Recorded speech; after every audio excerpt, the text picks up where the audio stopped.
Je vous présente le Bergénia, une plante décorative toute l'année, pour ses feuilles et ses fleurs parfumées, parfois au cœur de l'hiver.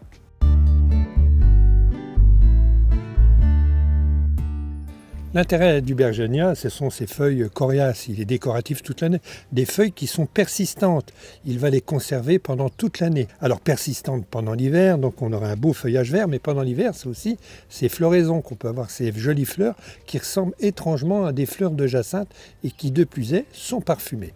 Mais l'autre intérêt de cette plante, c'est une plante de bordure. C'est une plante qui est tapissante, qu'on peut mettre dans un talus, le haut bord d'un massif, tellement tapissante que grâce à l'épaisseur de ses feuilles, les herbes indésirables ne peuvent pas pousser au travers. Donc en quelque sorte, le Bergénia, c'est une plante herbicide. Tellement intéressante cette plante pour justement éliminer les herbes d'un massif, je vais pratiquer des boutures que je veux prélever à l'intérieur sur un rhizome.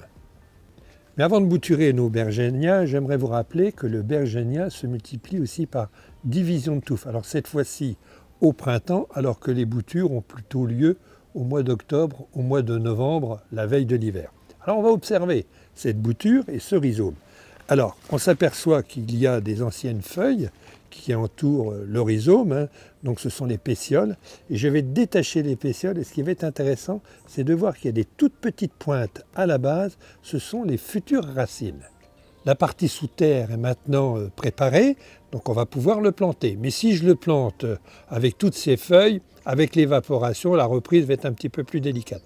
Donc on va poursuivre notre habillage, je vais couper les feuilles et je vais en conserver 2 voire 3, mais pas plus. Bien que les Bergénias poussent quasiment partout, il faut quand même bien préparer son sol auparavant. Alors vous allez retirer les herbes indésirables, bon, ensuite c'est quand même lui qui va les empêcher de pousser, mais bon, si on en retire le maximum, ça sera toujours ça de gagner.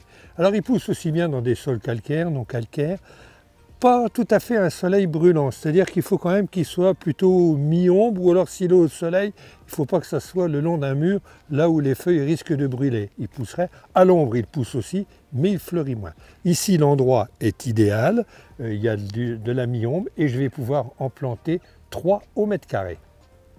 Donc ici, j'ai choisi d'en planter 3 au mètre carré, mais on peut aller jusqu'à 7 lorsqu'on veut que les Bergénias tout de suite étouffent les herbes indésirables. Alors il faut d'abord faire un avant-trou avant de les planter, car vous vous souvenez, il y a ces petites radicelles qu'on ne veut surtout pas fracturer.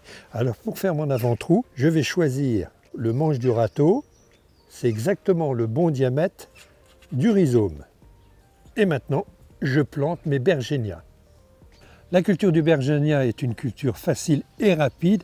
Dès la première année, vous pouvez déjà obtenir quelques fleurs. J'aurais pu aussi bien bouturer ces Bergénias dans un pot et avoir des fleurs sur le balcon.